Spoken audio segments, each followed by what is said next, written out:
Hi folks, Chris Voss here from the chrisvossshow.com, coming with another post here.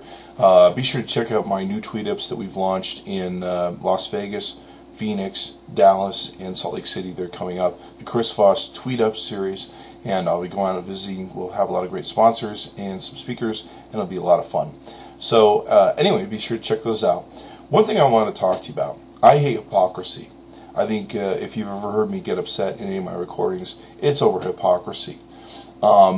So I want to talk about the TrueTwit validation service. If you're familiar with TrueTwit.com. Now I get tired of seeing these DMs from these TrueTwit people, okay? It's basically a spam DM that comes to me that says the same thing each and every time. Now, these are my thoughts and my opinion. This is my opinion only, and if you disagree with me, you're certainly welcome to. But this is what I think about the TrueTwit service, and it is my opinion. So let's point that out for legal reasons. On the TrueTwit service, it basically states on the front of here, let's see, Twitter spam is a drag. What if you could know for sure that your followers are truly human and not some cyborg? So some cyborg you've employed is sending me spam messages and all of your followers spam messages to determine if the people that are following you are spammers or are Autobots. So your Autobot is trying to determine whether my Autobot is operating. Okay, that's called hypocrisy. It's also called stupidity. So that's my opinion on it. Honestly, if you're using the TrueTwit service because you can't determine whether someone's an Autobot or something else, you might be the person they make those signs for on the bridge that say don't jump off the bridge or don't eat this packet that you find in the bottom of the bag of food. Really, I mean, think about it. It takes some effort to make a connection with your people. And in reality, sending a spammer bot out to determine whether I'm a spammer bot, is that the most smartest thing that we could really be doing with our time? Okay. Now, the other point that I want to make that really upsets me about this whole TrueTwit service, in my opinion, is it's an extortion-based service. You ever hear of the mafia?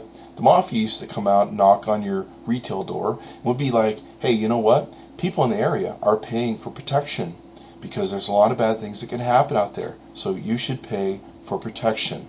And the retailer would go, well, gee, nothing bad has ever happened to me. I don't usually have to pay for protection. And then either they get the wink wink from the mafia people like, no, you really should pay for protection. Or they don't get it and they don't pay, and then a week later they're beaten or their retail shop is burnt down, as an example, to other people who refuse to pay the mafia. It's called extortion. Now, what happens with the TrueTwit service is it demands that in order to validate myself as a non-spammer, that I have to join their service, allowing them to begin auto-spamming with DMs the rest of my followers. So I have to join their spamming service to validate that I'm not a spammer.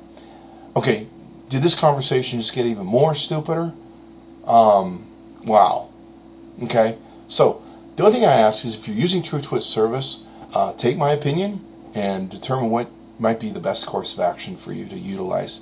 And social media is about connectivity. I make it a point to reply to everyone who talks to me if they ask me a question or if they're having a conversation with me. If you just say thanks or you're retweeting something, that's not a conversation. So, in that vein,